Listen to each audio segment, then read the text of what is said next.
आप सभी को मेरा प्यार भरा जय मसीह। तो दोस्तों, आज मैं आपको बताना चाहूँगी कि पास्टर विजेंद्र सिंह यानी प्रोफेट विजेंद्र सिंह कब जेल से बाहर आएंगे और उनके जाने का क्या कारण था और ऐसा क्यों हुआ।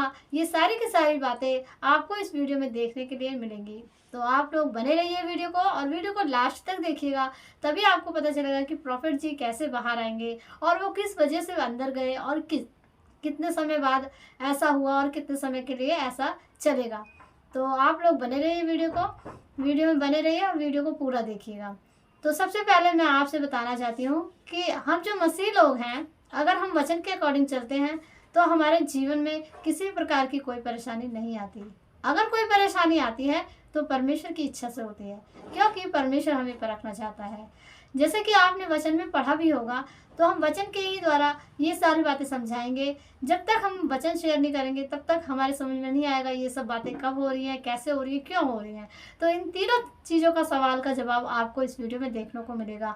तो अगर आप लोग बाइबल लेकर बैठे हैं तो आप बाइबल खोल सकते हैं। उसके नए नियम में मैं आपको बताना चाहूँगी मत्ती अध्याय 24 अध्याय मत्ती अध्याय का, और उसको हम पढ़ना चाहेंगे 4 से। जब प्रभु यीशु मसीह चेलों को लेकर एकांत में जैतून पहाड़ के पास जब गए हुए थे, तो वहाँ पर परमेश्वर ने कहा कि परमेश्वर जब चेलों से ये बातें शेयर करते थे कि प्रभु हमें बताइए कि संकट और कलेश और ये सब चीज़, आपके आने का चिन्ह और इस जगत का अंत क्या होगा। तो इसी बात के पीछे डिस्कस चल रहा था चेलों से और प्रभु यीशु मसीह से। तो परमेश्वर ने वहाँ पर क्या बातें बताई, आएंगे हम 4 से पढ़ेंगे। यीशु ने उनको उत्तर दिया, सावधान रहो, कोई तुम्हें न भरमाने पाए, क्योंकि बहुत से ऐसे होंगे जो मेरे नाम से आकर कहेंगे मैं मसीह हूँ, और शत्रुओं और बहुतों को भरमाएंगे। तुम लड़ाइयों और लड़ाइयों की चर्चा सुनोगे तो घबरा न जाना, क्योंकि इनका होना अवश्य है, परंतु उस समय अंत ना होगा। इतनी चीज़ें होने के बाद भी परमेश्वर ने कहा कि इस जगत का अंत नहीं होगा, जो कि आज प्रेजेंट टाइम में चल रही हैं। आप लोग सुन रहे हैं कि एक देश दूसरे देश के खिलाफ है, और घर में ही नहीं बन रही है किसी की, भाई भाई की नहीं बन रही, बाप बेटे की नहीं बन रही, लड़ाइयाँ झगड़े, एक दूसरे के खिलाफ मतभेद, ये सब चीज़ें वचन में लिखी हुई हैं, तो इनका होना पॉसिबल है।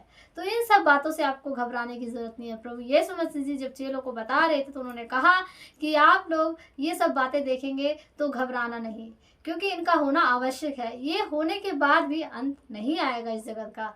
उसके आगे क्या होता है वचन हमें बताता है। जब हम 5 आयत से पढ़ते हैं, तुम 6 ऐसे पढ़ते हैं, तुम लड़ाइयों और लड़ाइयों की चर्चा सुनोगे तो घबरा न जाना, इनका होना अवश्य है, परंतु उस समय अंत ना होगा, क्योंकि जाति पर जाति और राज्य पर राज्य चढ़ाई करेगा, और जगह जगह अकाल पड़ेंगे, भूकंप होंगे, वे सब बातें पीड़ाओं का आरंभ होंगी, तब वे कलेश देने के लिए तुम्हें पकड़वाएंगे। हालेलुया। तो यहाँ पर परमेश्वर का वचन अपने लोगों के लिए कहता है कि वे तुम्हें पकड़वाएंगे, यानी कि जो शैतान है वो परमेश्वर के लोगों के खिलाफ कुछ ऐसी बातें बताएगा, कुछ ऐसी झूठी मनगढ़ंत बातों से, किसी ऐसे झूठे इल्जाम में फंसाएगा कि वो तुमको पकड़ेंगे। यानी कि इस जगत के जो शासन और प्रशासन के जो लोग हैं वे तुम्हें पकड़ ले जाएंगे, और जो मारने के लिए तैयार हैं, जो शैतान के गढ़ के लोग हैं, वे तुम्हें कलेश देंगे, वे तुम्हें परेशान करेंगे। तो आप लोगों को घबराने की बिल्कुल ज़रूरत नहीं है, क्योंकि अगर आपके साथ ऐसे होता है तो ये परमेश्वर का वचन पूरा होता है। ये हालांकि ये बात सही है कि आप गलत नहीं हैं, क्योंकि आप परमेश्वर के लोग हैं और आप देख रहे हैं तमाम प्रकार के जो बुरे काम होते हैं उनका कोई विरोध नहीं करता। लेकिन हमें हमारे मसीह लोगों की जहाँ चर्च लगती है, कलीसियाँ चलती हैं, वहाँ के विरोध में शैतान ने लोगों के मन में, प्रशासन के मन में ऐसी बातें भर दी हैं कि ये लोग धर्म बदल रहे हैं, इनका रोक कीजिए। और आज आप सुनने में देखेंगे कि बहुत जगह चर्चेस बंद हो गई हैं, लोग छुप छुप कर परमेश्वर का सुसमाचार कर रहे हैं, क्योंकि प्रशासन ने आदेश दे दिया है कि चर्च नहीं बनेंगी और ऐसे खुले में प्रचार नहीं होगा, क्योंकि प्रशासन के मन में है कि लोग धर्म बदल रहे हैं। लेकिन परमेश्वर हमारा धर्म नहीं, हमारा जीवन बदलता है मेरे प्रिय भाई बहनों। क्योंकि हम मसीह लोग सही रास्ते पे चल रहे हैं, अपने जीवन को सुधार रहे हैं, लोगों को बचा रहे हैं, नशे से छुड़ा रहे हैं, बीमारियों से छुड़ा रहे हैं, शैतानी बंधन से छुड़ा रहे हैं। ये शैतान को पसंद नहीं आ रहा। वो किसी भी ना किसी तरह का कोई ना कोई ऐसा काम कर रहा है कि परमेश्वर का काम रुक जाए, लेकिन परमेश्वर का काम नहीं रुकेगा, कभी नहीं रुकेगा। तो ये सब चीज़ें जो होती हैं, इन्हीं सब के कारण परमेश्वर के लोग पकड़वाए जा रहे हैं, जेल में डाल दिए जा रहे हैं, परमेश्वर के लोगों को सताया जा रहा है, झूठे इल्ज़ामों में उन्हें फंसाया जा रहा है। तो ये सब बातें होनी बिल्कुल पॉसिबल है, और इन्हीं सब बातों के कारण प्रॉफिट जी जेल गए। तो ये आप लोग, बहुत से लोग सोचते होंगे कि क्या सच में प्रॉफिट जी गुनहगार हैं, और बहुत से लोग ये सोचते होंगे क्या प्रॉफिट जी गुनहगार नहीं, उन्हें जानबूझकर फंसाया गया है। क्योंकि देखिए, हम और आप में से ही 50% लोग एकदम नेगेटिव सोचते हैं और 50% लोग पॉजिटिव सोचते हैं। तो जो लोग परमेश्वर के दास के लिए सोचते हैं कि हाँ प्रॉफिट जी सही है, तो वो लोग कमेंट करके बताइए, और जो लोग सोचते हैं कि नहीं वे गुनहगार हैं, तो वो भी कमेंट करके बताइएगा। हम उस चीज़ पर भी आपको समझाएंगे और इस टॉपिक पर भी हम वीडियो बनाएंगे। तो आप अपनी राय कमेंट में हमें बता सकते हैं। तो मैं आपको बताना चाहूँगी कि वचन के अकॉर्डिंग जस्ट ऐसा ही कलेश हमें मिल रहा है, और आपको भी मिलेगा, और आने वाले समय में जो मसीह लोगों ने मिलेगा। लेकिन अंत तक परमेश्वर का वचन क्या कहता है लास्ट में, कि जो अंत तक अधर्म के बढ़ने से बहुत का प्रेम ठंडा पड़ जाएगा, परंतु जो अंत तक धीरज धरे रहेगा उसी का उद्धार होगा। अधर्म के बढ़ने से, ये अधर्म हो रहा है, जो लोग निर्दोष होते हुए भी दोषी बनाए जा रहे हैं, मार दिए जा रहे हैं, जेलों की सलाखों के पीछे भेज दिए जा रहे हैं, ये अधर्म हो रहा है। क्योंकि वे लोग गुनहगार नहीं हैं, बस उनका गुनाह इतना है कि वे परमेश्वर की महिमा कर रहे हैं, वे परमेश्वर के वचन के अनुसार चल रहे हैं, वे लोगों को बचा रहे हैं, रूहों को बचा रहे हैं। यही उनका अधर्म है। और जो शैतान है उसे यही इसी चीज़ के कारण चिढ़ हो रही है, तो वो लोगों के मन में ऐसी बातें डाल रहा है, प्रशासन के मन में ऐसी बातें डाल रहा है कि ये लोग धर्म बदल रहे हैं। क्या आप और हम हिंदू नहीं हैं? आप और हम हिंदू हैं, हिंदुस्तान में रहते हैं, हमारा धर्म, हमारी जाति वही है। केवल हमने अपना जीवन बदला, अपने जीवन के बुरे कामों को छोड़कर हमने अच्छे कामों को अपनाया। इसी के कारण ये लोग झूठी अफवाहें उड़ाते हैं, झूठे इल्ज़ाम लगाते हैं। तो आपको और हमको डरने की ज़रूरत नहीं है। ये ऐसा जो हो रहा है परमेश्वर के दासों के साथ, हमारे साथ, तो इसके लिए आपको आनंद मनाना चाहिए। क्योंकि जब आप वचन पढ़ेंगे तो आपको वचन में पढ़ने को मिलेगा कि जो लोग धर्म के कारण सताए जा रहे हैं, जो लोग धर्म के कारण पकड़वाए जा रहे हैं, जो लोग धर्म के कारण गालियां सुन रहे हैं, तो वो लोग घबराए नहीं, क्योंकि स्वर्ग में उनके लिए बड़ा प्रतिफल है। जब मत्ती अध्याय आप पढ़ेंगे तो वहाँ पर स्पष्ट रूप से लिखा हुआ है कि ये सब जो बातें हैं, जो भूखे प्यासों की सुधि ले रहे हैं, जो ये अच्छे काम करने के कारण सताए जा रहे हैं, उन लोगों को परमेश्वर अपने स्वर्ग राज्य में बहुत ही बड़ा प्रतिफल देगा। तो आपको और हमको घबराने की बिल्कुल ज़रूरत नहीं है। और मैं आपको बता देना चाहती हूँ कि अगर आप मसीहत में आए हैं तो सचमुच ये आपके जीवन का बहुत अच्छा फैसला है, और इस चीज़ से आप बिल्कुल मत हटिए। आप अगर 10 साल के 20 साल के विश्वासी होते हुए भी अगर आप परमेश्वर को छोड़ के चले जाते हैं, तो ऐसे लोगों का तो नरक में भी ठिकाना नहीं लगेगा। जब हमने सच्चे परमेश्वर को अपनाया है तो हमें अपने परमेश्वर का दामन पकड़े रहना है। हमें गुमराह नहीं होना, हमें शैतान के द्वारा दिए गए दुख से परेशान नहीं होना, क्योंकि ये शरीर तो मिट्टी है और मिट्टी में मिल जाएगी, लेकिन जो आत्मा है हमारी वो परमेश्वर के पास जाएगी। तो अपनी आत्मा को बचाए रखने के लिए हम शरीर का दुख सह सकते हैं, जैसे कि हमारे प्रभु यीशु मसीह जी ने इतना दुख सहा।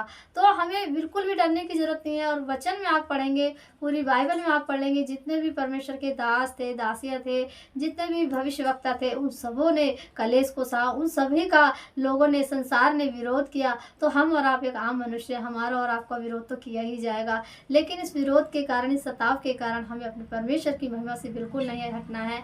तो मैं आपको बता देना चाहती हूँ, बहुत जल्द प्रॉफिट विजेंद्र सिंह बाहर आएंगे। और मुझे ये भी आप लोग कमेंट करके बताइए कि प्रॉफिट जी के लिए कितने लोग प्रार्थना करते हैं। तो मैं उनके कमेंट पढ़ूंगी और उनके लिए भी मैं प्रार्थना करूंगी। परमेश्वर आप इन्हें एकदम मजबूत बनाइए, इनके विश्वास को मजबूत करिए, क्योंकि धर्मी जन की प्रार्थना से बहुत कुछ हो सकता है। और हमारा खुदावन असंभव को संभव करने वाला परमेश्वर है। जो भी इच्छा है, जो भी योजना, ये परमेश्वर की है। क्योंकि इस वक्त के लिए हमें बेकार लगता है कि हमारे साथ ऐसा क्यों हो रहा है, लेकिन उसके पीछे का जो प्रतिफल है वो बहुत ही खुशनुमा होता है, जो अचानक से सरप्राइज़ के तौर में परमेश्वर हमारे सामने लेकर आते हैं।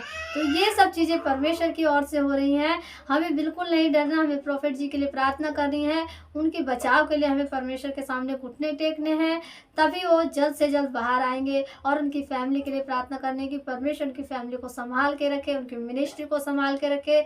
और जितने भी लोग प्रॉफ़ेट जी की तरह जेल गए हैं, उनके लिए हमें प्रार्थना करनी है कि परमेश्वर उन्हें भी सँभाल के रखे और उनके परिवारों को सँभाल के रखे, उनकी मिनिस्ट्री को सँभाल के रखे। क्योंकि जब पौलुस और सिलास प्रार्थना कर रहे थे, जब आप वचन पढ़ेंगे प्रेरितों के काम में, तो वहाँ पर स्पष्ट रूप से लिखा हुआ है कि वो बेगुनाह होते हुए जेल की सलाखों में डाल दिए थे।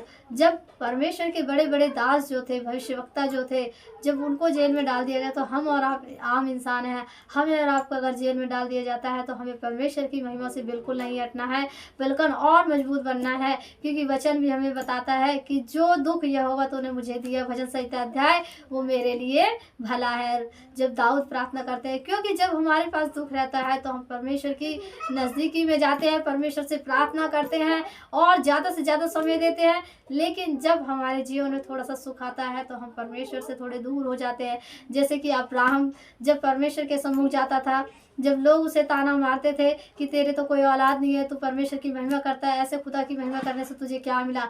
जब परमेश्वर ने उसकी गोद में एक बच्चा दिया, तो वो भी परमेश्वर के सम्मुख कम समय देने लगे। तो ऐसा ही हमारे जीवन में ऑटोमेटिक होता है। लेकिन जब परमेश्वर ने अब्राहम के बेटे इसहाक की जब बलि मांगी, तो तब परमेश्वर के दास ने कहा कि प्रभु तूने दिया है और तू ही ले ले।